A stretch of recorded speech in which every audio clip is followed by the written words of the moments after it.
introduce or to welcome back onto the stage Cafe's founder and former managing director, who is now the Chief Member Associations Officer for FIFA, to provide us with some few words on looking back at the last 10 years of access and inclusion and where we're heading next. So welcome to Joyce Cook.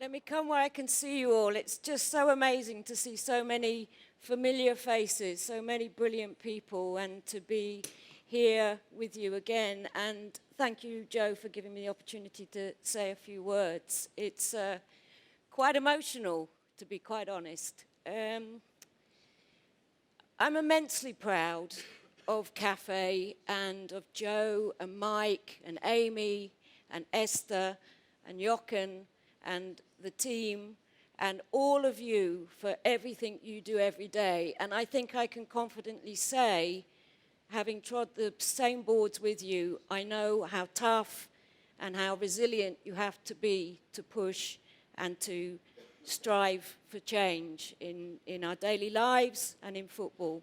So I'm very, very proud to be here today. I'm also immensely proud to be here as the Chief Member Association Officer at FIFA, one of 3 women appointed to the board, the Senior Management Board of the administration of FIFA in 2016. And I think it's worth taking a second to note that our President, Gianni Infantino, was determined to start the new page of FIFA with an inclusive management. So we have the first ever black woman as our Secretary General, a very strong, determined woman, comes with a lot of experience from the UN, doing a lot of great work within the House and externally to ensure that we continue to grow the game we all love. We have a lady from New Zealand, from Samoa in fact, Sarai Behrman, who runs Women's Division as one of the other chiefs of the management board. And then we have me, the first disabled woman to hold such a senior position within our beautiful game. That's not a responsibility I take lightly, and it was a very tough decision to leave Cafe and level playing field to take the role, but it was an opportunity I couldn't resist, and to be able to work daily with our colleagues at FIFA, with those that stayed to help us build a new FIFA, and all of those that came in to do the same. And despite what you might have read in the press recently, I can assure you that we are making great strides and making great improvements. I think it's worth reflecting for a moment on my appointment as a disabled woman in such a position. I've been entrusted with the support of the President and the Secretary General and the Deputy Secretary General, Gianni, Fatma and Zvonimir Boban, to run the largest development funding investment in sports. By the end of 2022, we will have invested over $3 billion in football development globally. Why was that so irresistible to me? Because there's an opportunity to increase still further the inclusion and accessibility and sustainability and diversity within those projects in working with our 211 member associations. We've got quite a strong representation from FIFA today. From my team in the MA division, we have Melanie somewhere in the room. I don't know if she wants to put her hand up. And we have Paula and Hala from the Sustainability and Diversity team. I can't see them, but they're somewhere here. There they are. So I hope that gives a strong message that we are determined, we are keen to grow and increase the game, and I'm really proud that Cafe is also starting to work with us on the Forward program. All of that said, and one of the reasons I wanted to emphasize my appointment is that as well as ensuring accessibility in the game that we all love, and as football fans and those of you that play disability football, we also have to make sure that disabled people take their rightful places in the administrations. And the Disability Access Officer role has provided a great opportunity for many of you to work within your clubs, within your associations. And by being ever present as disabled people, naturally the awareness is raised. So I'm very pleased that Jose Suarez, and I can't see him at the moment, I think he's here somewhere, has started the Football for All leadership program, and I think some of you are already going to do the first program with the gala dinner in December, December the 6th in Lisbon, and I'm very much looking forward to joining them there to celebrate their first program. And those of you that haven't heard about it, find out, and if you want to develop your own career still further in football, get yourself signed up, because I really hope and pray and am determined I'm not the only disabled person to work at a senior level in FIFA or our confederations. So please sign up for that. I think it's important. Joe asked me to talk a little bit also about the journey of CAFE and a little bit about our story. I won't bore you too much because I think many of you know my story, but I think it's worth also reflecting that our stories, our storytelling is powerful. In my experiences, the most effective change making has been when we win people's hearts and minds. If people understand how it is to be a disabled person, the challenges even getting to this conference, the flights we take, the hurdles we face, then they realize the importance. When we show them and remind them that there are over 1 billion disabled people on our planet, then they begin to see that it makes sense. Total football, total access, total sense. So tell your stories. Don't be ashamed to tell your stories because they bring it to life. My own story was not remarkable. For those of you that don't know, I didn't become disabled till later in life, like so many of those 1 billion disabled people.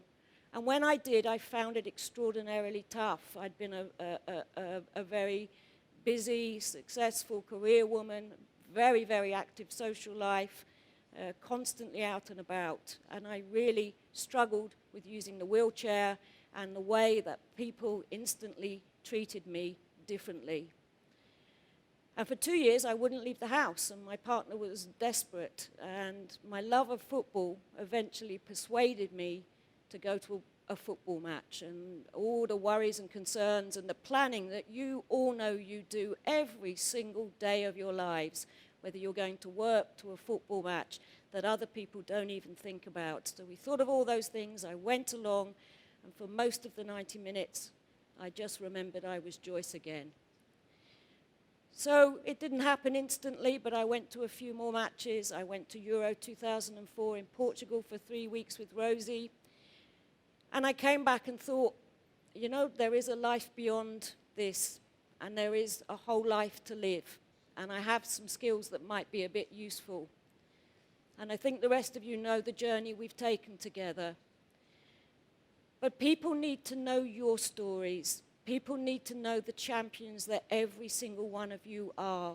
So please, don't be shy, don't be afraid, be bold, but be inclusive, be persuasive, win the hearts and minds. We are never going to change the world by banging our fists on the table, but we will change the world by people understanding and becoming more and more aware. And that is why conferences like this are so important. I'd just like to touch on the commitment that we make as FIFA and to reflect on the changes I saw in Russia in the World Cup earlier this year. My first, I guess, touch with UEFA and this wonderful dream that became CAFE was at a football match in Moscow, I think in 2006, 2007. And a gentleman called Mark Timmer that still works at UEFA came to see me because we had been stuck outside the stadium in the snow and the cold for nearly 2 hours, and no one could figure out how to get us into the stadium. And it wasn't a very welcoming experience. There were guards with Rottweilers and Alsatians, and it was quite an intimidating experience when you're at a wheelchair level.